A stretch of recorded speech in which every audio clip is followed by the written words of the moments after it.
sobre perdão. É um assunto que, ainda mais domingo à noite, talvez a maioria de nós estamos esperando uma palavra da qual você vai ser próspero, você vai se tornar rico, você vai ser a melhor pessoa desse mundo. Ouvir tudo isso é muito bom. Mas eu quero falar hoje a respeito de perdão, que é um dos atributos de Jesus. Se a gente fosse ficar aqui falando a respeito dos atributos de Jesus, eu acredito que nós iríamos amanhecer o dia falando e não ia terminar. Mas por isso eu vou focar só em um, que é falar sobre o perdão. Hoje pela manhã, o bispo Divino Carlos me perguntou se eu estava sabendo que eu iria pregar hoje à noite. Falei, bispo, não estou sabendo. Aí ele, mas está preparado? Falei, estou preparado. Eu pensei, aí eu cheguei em casa, a gente começou a organizar as coisas, almoçamos, aí eu pensei comigo, a palavra já estava pronta, né? Fiz, agora eu vou tirar o sono do justo. Quando eu pensei em fazer isso, Senhor, eu preciso falar com você. Aí eu peguei, achei que eu ia, como se diz, descansar um pouco, mas remover o espírito, porque foi, eu não quero que você fale aquilo que você já programou, mas eu tenho algo para a igreja. A igreja precisa ouvir a respeito de perdão.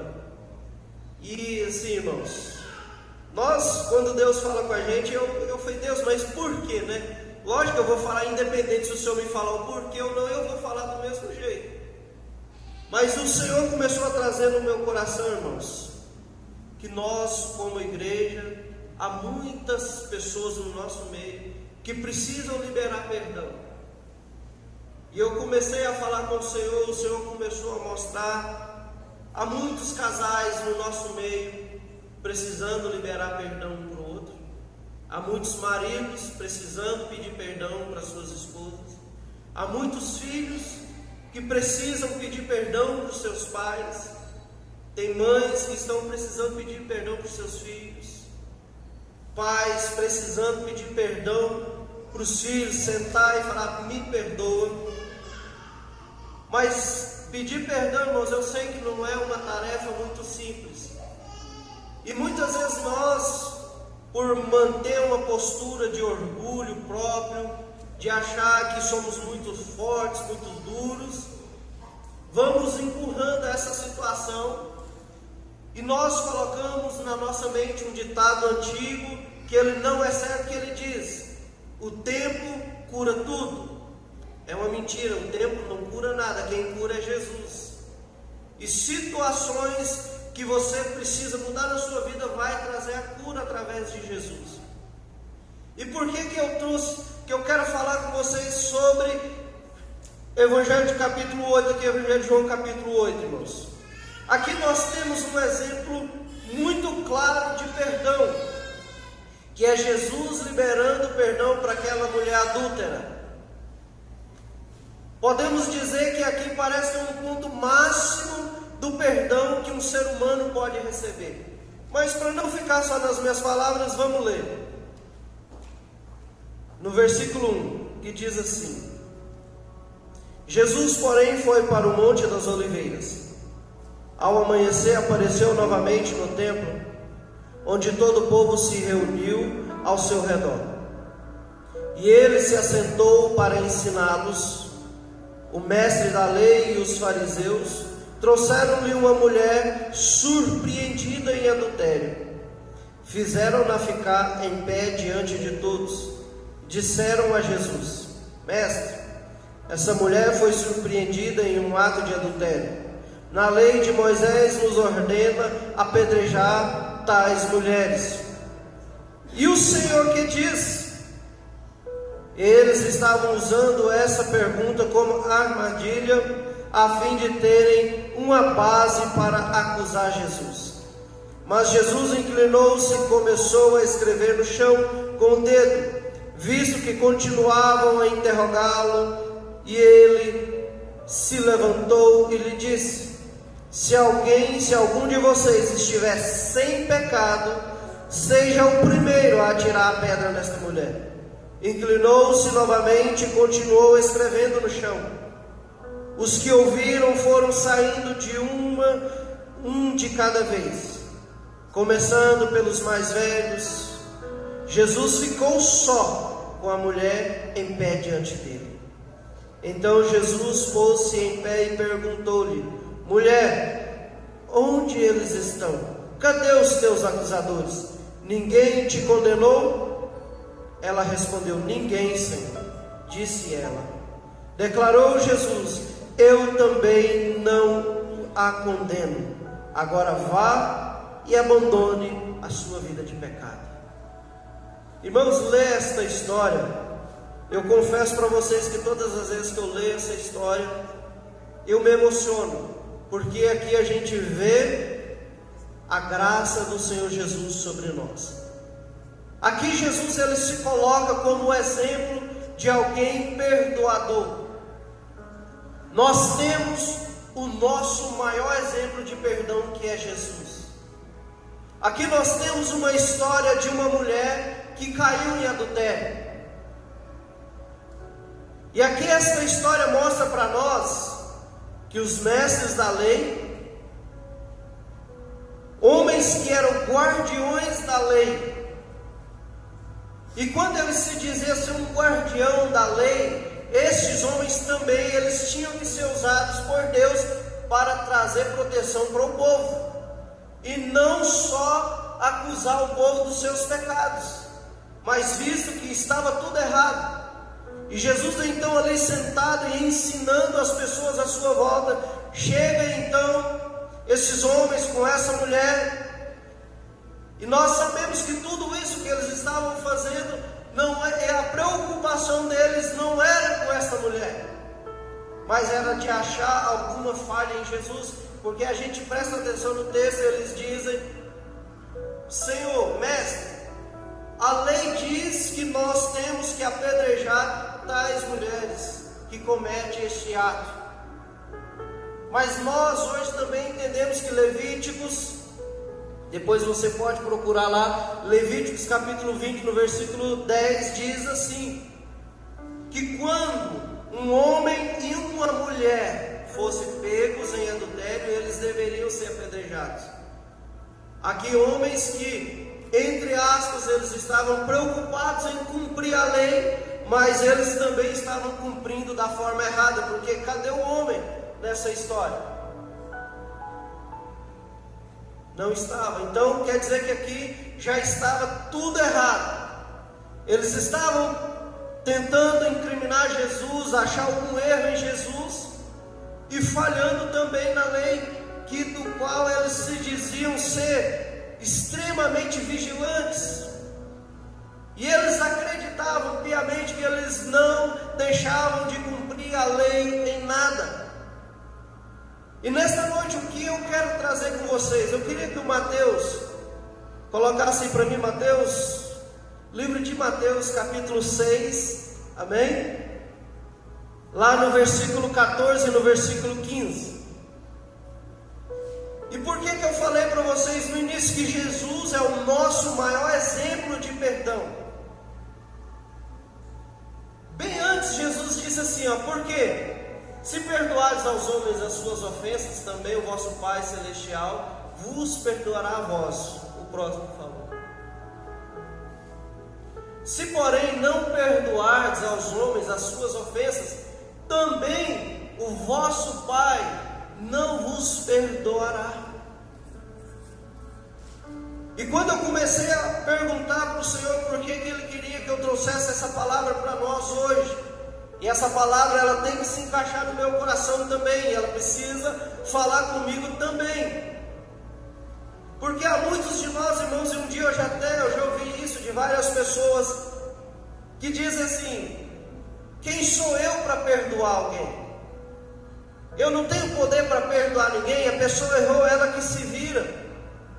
Mas aí Jesus vem e fala para mim e para você: se nós não perdoar quem nos ofendeu, também o nosso Pai não vai nos perdoar as ofensas que nós cometemos.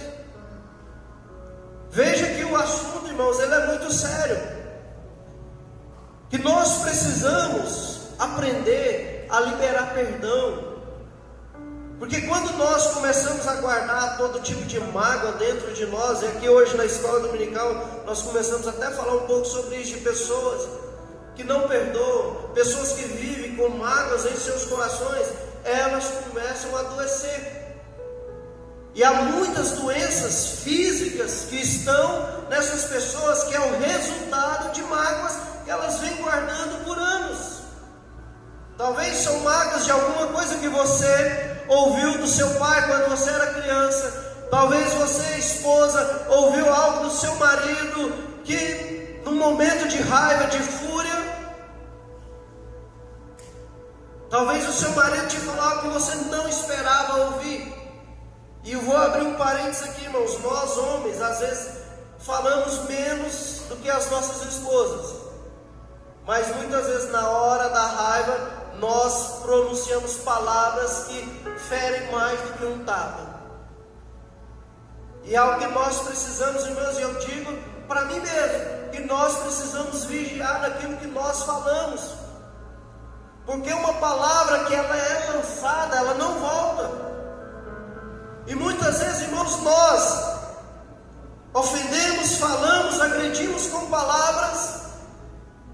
As horas passam, você volta para sua casa, terminou o dia, ali você se encontra e disfarça e fica por ali mesmo. E cadê o pedido de perdão? Ah, mas o tempo vai curar, eu não vou fazer mais isso. Mas você chegou na pessoa que você ofendeu e pediu perdão para ela por aquilo que você falou? Mas infelizmente, irmãos, às vezes somos muito orgulhosos. E por causa desse orgulho, nós perdemos pessoas importantes que estão com nós. Por causa da dureza de coração, de pensar que o outro, não, mas foi ele que errou comigo.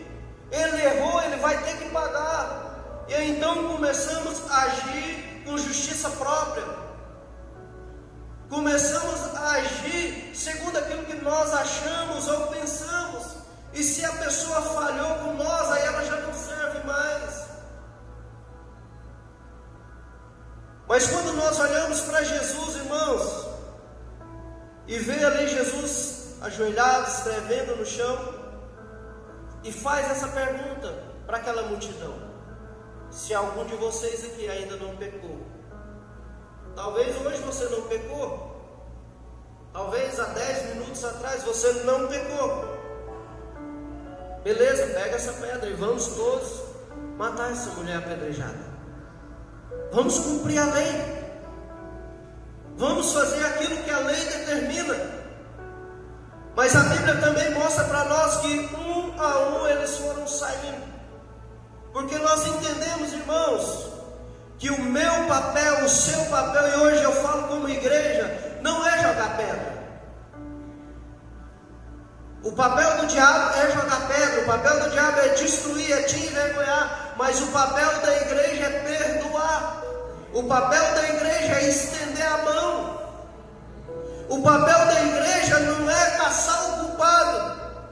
Ah, mas o pastor Manuel é culpado, esse você tem que pagar, pastor. Não sou eu que vou determinar quem tem que pagar ou não, é Jesus. E Jesus então levanta e olha nos olhos daquela mulher e diz: cadê os teus acusadores?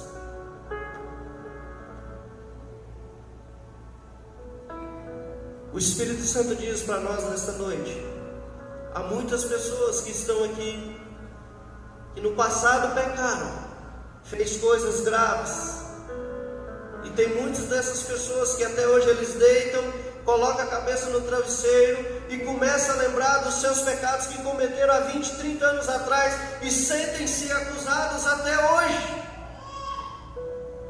Mas o Espírito Santo de Deus, ele traz para nós uma palavra de restauração, uma palavra de cura, uma palavra onde Jesus diz que o perdão está liberado para mim e para você.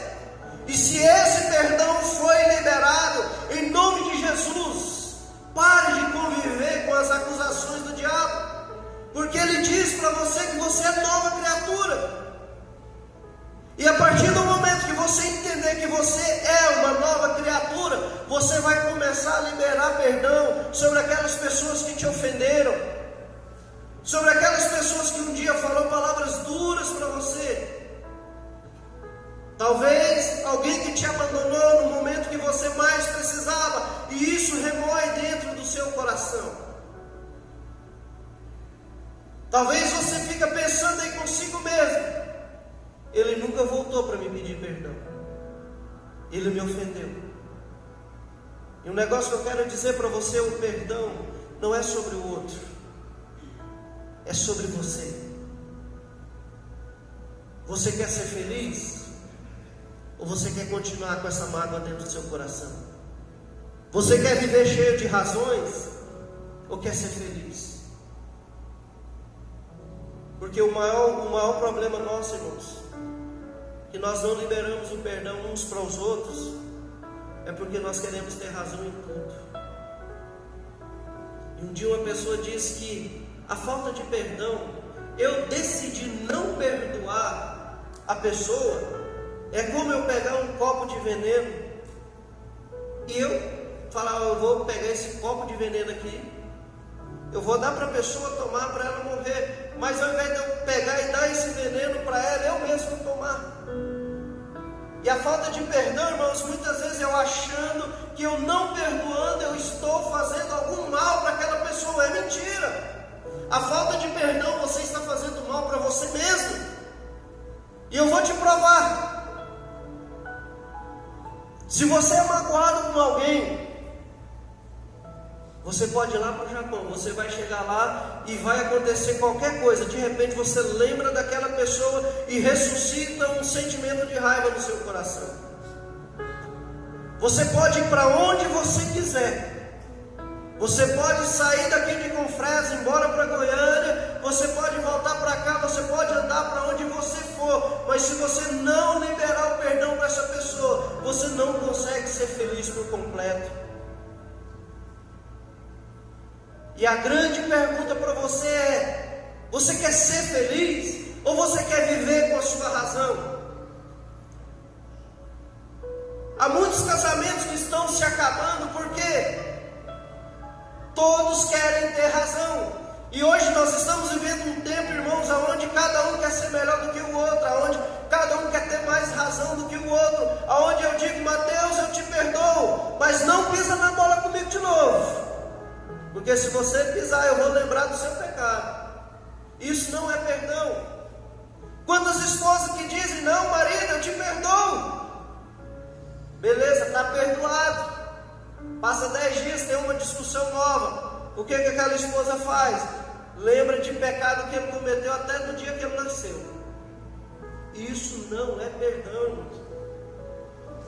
Perdão não quer dizer que houve uma lavagem cerebral, não quer dizer que eu esqueci de tudo, que agora eu tive uma amnésia, acabou, esqueceu. Não. Perdão é uma decisão que eu tomo de ser feliz. Perdão é uma decisão que eu tomo de ser curado, de ser liberto, de ser restaurado, e de não ficar acusando ninguém todas as vezes que essa pessoa pisa na bola com você. Porque, irmãos, querendo ou não, uma hora ou outra nós seremos feridos, uma hora ou outra nós vamos ouvir aquilo que a gente não quer ouvir. Mas cristãos maduros vão ouvir ofensas, vão. Mas aprende a não deixar descer para o seu coração. Porque se você deixar isso descer para o seu coração, qualquer ofensa, qualquer palavra que diz para você, irmão, você nunca vai conseguir romper. Entenda isso. O perdão não é sobre o outro, é sobre você. Não fique esperando o outro reconhecer que errou. Não espere. Eu não vou esperar o pastor Manuel reconhecer por mim. Não, eu preciso tomar essa decisão. Mas ele errou feio. Como que eu vou perdoá-lo? Como que eu vou liberar essa pessoa? Ele pisou na bola comigo. Mas deixa eu te perguntar: quantas vezes você já pisou na bola com Jesus? Quantos aqui vão para o céu? Aleluia. Irmão, Jesus não vai te tirar do céu porque você errou. Você só vai deixar de ir para o céu se você não reconhecer o seu pecado. Há muitas pessoas que vão deixar de ir para o céu porque não reconhecem que falhou, que errou, que pecou. Mas se você pecou, mas você reconheceu, se arrependeu, irmãos, Jesus está com os braços abertos para você. É necessário que eu reconheça que eu falhei. É necessário que eu reconheça que eu errei. E eu até dou uma dica para quem é casado aqui, que tem menos de 5 anos de casado. Tem alguém aqui? Aleluia. Menos de 1 ano, acho que não tem ninguém, né? Mas eu, louvado seja Deus, eu já vou, acho que para, não sei se é 17 ou 18, a conta já não consigo lembrar mais. Mas sabe, irmãos, uma das coisas que foi mais desafiador no meu caso, para a gente conseguir romper, foi passar por cima do orgulho. Porque muitas vezes a pessoa erra com você. Você sabe, mas quem é ela para falar isso para mim? E nós homens, irmãos, acho que é só eu que sou assim, os outros não, graças a Deus. Mas já viu quanto é difícil muitas vezes se a sua esposa te falar alguma coisa no que você está errando? Já viu quanto é difícil para a gente reconhecer que ela está certa? Já viu isso?